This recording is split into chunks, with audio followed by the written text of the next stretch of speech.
See it on my face, I made up my mind. Not another day, you're on borrowed time. Let me get away, yeah I'm running, yeah I'm running. So love me or leave me, I'm standing alone. Can't shake a feeling that lives in my bones. Lie to me, tell me you wish that you could, but nothing you gave me is worth what you took. 'Cause baby when I'm gone for good.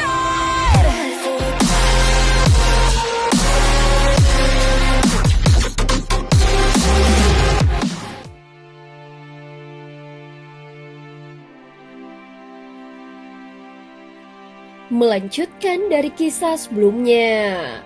Sebelumnya Raja Tianzang telah mengingatkan bahwa harus menggunakan kekuatan murni. Bagaimanapun juga, klan Yuanzhen sangat mengutamakan kekuatan fisik, dan kekuatan spiritual hanyalah pendukung. Jika kekuatan kita tidak cukup, bagaimana kalau kita melakukannya bersama-sama? Bukankah itu sudah cukup? Ucap Xuan Huang. Seketika tubuhnya segera bergerak dan melesat menuju pintu batu raksasa. Saudara Xiaoyan, biarkan aku membantumu. Begitu tubuh Xuan Huang mendekat, dari permukaan pintu itu tiba-tiba memancar kekuatan tak kasat mata yang menghantam balik dirinya.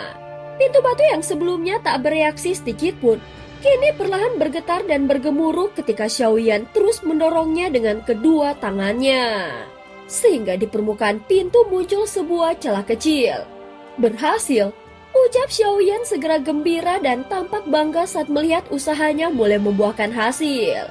Saat berikutnya tubuh Xiaoyan mulai membesar. Wujud itu merupakan bentuk sejati dari klan Yuanzhen yang diciptakannya saat menerobos ke ranah kuno. Dan merupakan wujud yang awalnya mencapai 1.000.000 kaki. Namun sudah dipadatkan hingga sekecil manusia dan tetap menyimpan kekuatan yang setara 1.000.000 kaki. Faktanya, mendorong pintu batu itu tidak banyak menguras kekuatan Xiaoyan. Yang terasa lebih berat justru adalah tekanan dari kekuatan misterius yang menahannya. Namun selama waktu berjalan, pintu itu perlahan-lahan terbuka semakin lebar. Dari dalam celah pintu, hembusan angin baja yang mengerikan menerpa tubuhnya dan angin itu seolah ingin menyingkirkan siapapun yang mencoba masuk. Kekuatan angin itu semakin meningkat, hingga berubah menjadi pisau angin yang lebih tajam dari baja. Saat mengenai tubuh Xiaoyan awalnya hanya meninggalkan bekas goresan. Namun tak lama kemudian, kulit dan dagingnya mulai terbelah sedikit demi sedikit. Meski tubuhnya kaya dan penuh luka, namun Xiaoyan tidak menyerah. Dia justru melepaskan kekuatan fisiknya yang lebih besar lagi.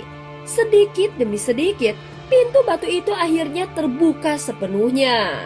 Pada saat yang sama badai besar menerpa keluar dengan keras, memaksa tubuh Xiaoyan terlempar mundur.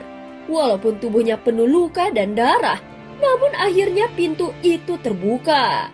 Dari dalamnya memancar cahaya putih yang menyilaukan hingga tidak bisa dilihat dengan jelas apa yang ada di baliknya. Saat ini luka-luka di tubuh Xiaoyan mulai mengeluarkan uap putih panas. Dan dalam waktu singkat sembuh sepenuhnya di depan mata. Pintu itu memancarkan getaran energi yang jelas merupakan peringatan.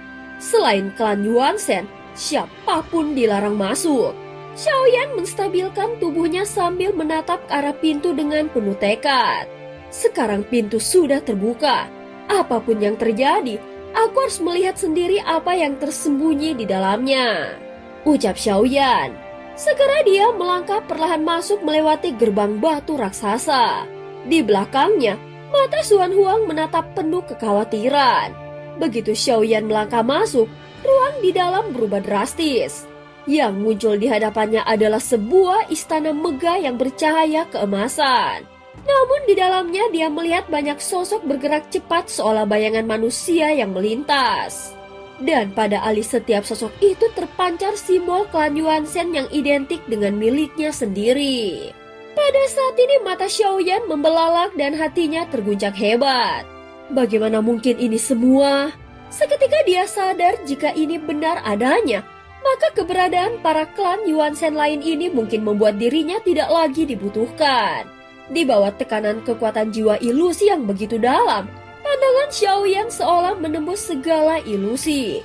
Dan dia segera menyadari bahwa semua ini hanyalah sebuah ilusi.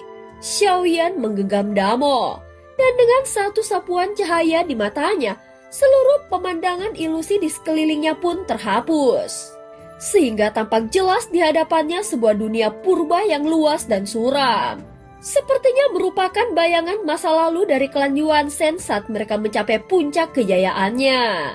Ketika ilusi itu lenyap, pemandangan nyata yang muncul di hadapan Xiaoyan membuat jantungnya bergetar keras.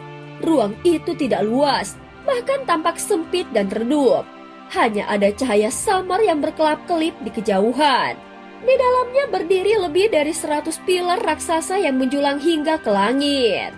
Pada setiap pilar terikat sosok-sosok hitam dengan rantai besi berwarna emas.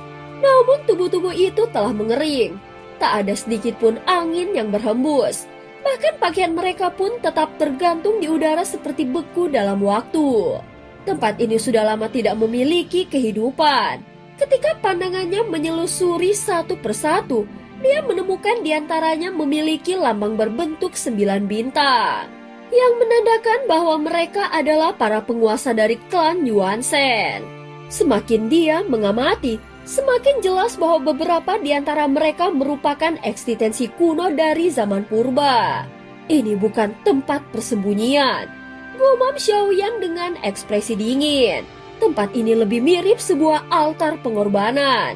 Ratusan anggota klan Yuan Shen ini telah diserap kekuatan darah dan esensi hidupnya. Semuanya telah dilenyapkan oleh keberadaan yang luar biasa menakutkan. Makhluk macam apa yang bisa melakukan hal ini? Kekuatan seperti apa yang dia miliki? Apakah dia masih berada di dunia Sanhai ini? Xiaoyan berpikir di dalam hatinya dengan ekspresi yang muram. Dunia Sanhai sangat luas. Di setiap cahaya selalu ada bayangan. Dan jika ada keberadaan seperti itu bersembunyi di dalam kegelapan, maka menutupinya bukanlah hal sulit. Melihat hal ini, hal pertama yang terlintas di benak Xiaoyan adalah sang pemusnah dengan 4 mata di topengnya. Bisa jadi itu ulah sang pemusnah. Gumam Xiaoyan. Bagaimanapun hanya keberadaan seperti dia yang mampu melakukan hal semacam ini. Adapun makhluk biasa bahkan yang bertingkat tinggi tidak mungkin sanggup melakukannya. Dia terus menelusuri ke sekeliling dan menemukan sisa-sisa dari formasi penyegel kuno yang tampaknya digunakan untuk menyerap kekuatan para klan Yuan Shen ini. Formasi itu begitu kuat, bahkan setelah hancur pun masih meninggalkan bekas energi. Apakah masih ada sisa formasi di sekitar sini? Xiaoyan mengangkat tangannya lalu mengeluarkan tahanan roh. Sejak mereka datang ke dunia Sanhai, tahanan roh telah banyak pulih meski sering tidur panjang.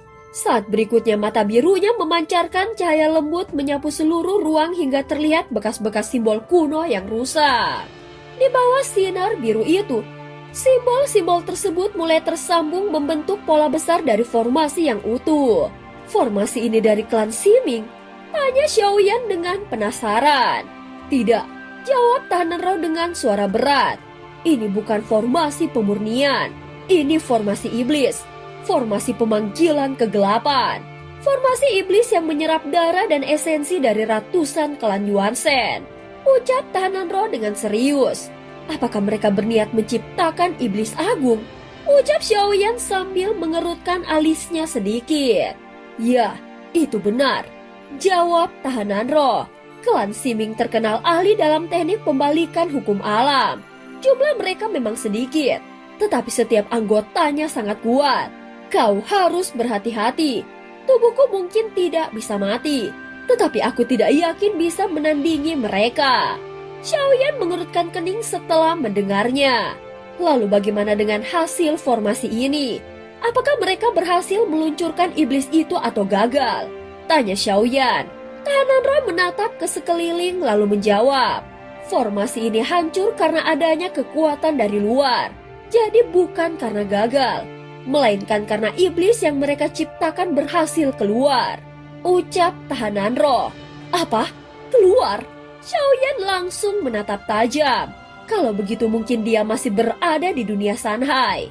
Tahanan roh langsung mengangguk pelan. Dari sisa energi di sini, kemungkinan besar klan yang menjadi korban adalah klan Yuan-sen. Sedangkan yang menyerap mereka adalah klan Siming. Jika benar begitu, maka kekuatan klan Siming bahkan melampaui apa yang pernah kita bayangkan. Xiaoyan bergumam dan dia segera menggunakan kekuatan jiwanya untuk menelusuri tempat ini lebih dalam. Mencoba merasakan sisa-sisa kesadaran para klan Yuan-sen yang mati di sini. Dari sisa tulang-tulang mereka, dia dapat merasakan kesedihan dan keputusasaan yang begitu mendalam. Hingga akhirnya dari salah satu tengkorak yang paling utuh terpancar gelombang energi samar. Xiaoyan mendekat dan mengaktifkannya dengan kekuatan jiwanya. Cahaya pucat segera memancar dari tengkorak itu dan perlahan membentuk bayangan manusia yang nyaris transparan. Seketika suara serak dan ketir bergema di udara. Klan Siming, kalian pengkhianat. Jika suatu hari nanti ada penerus yang mendengar ini, balaskan dendam kami, balaskan darah kami. Ucap suara penuh dendam dan kebencian bergema di tempat ini. Dan cerita pun berakhir. Terima kasih udah dengerin Mihu dari awal sampai akhir ya. Sampai jumpa.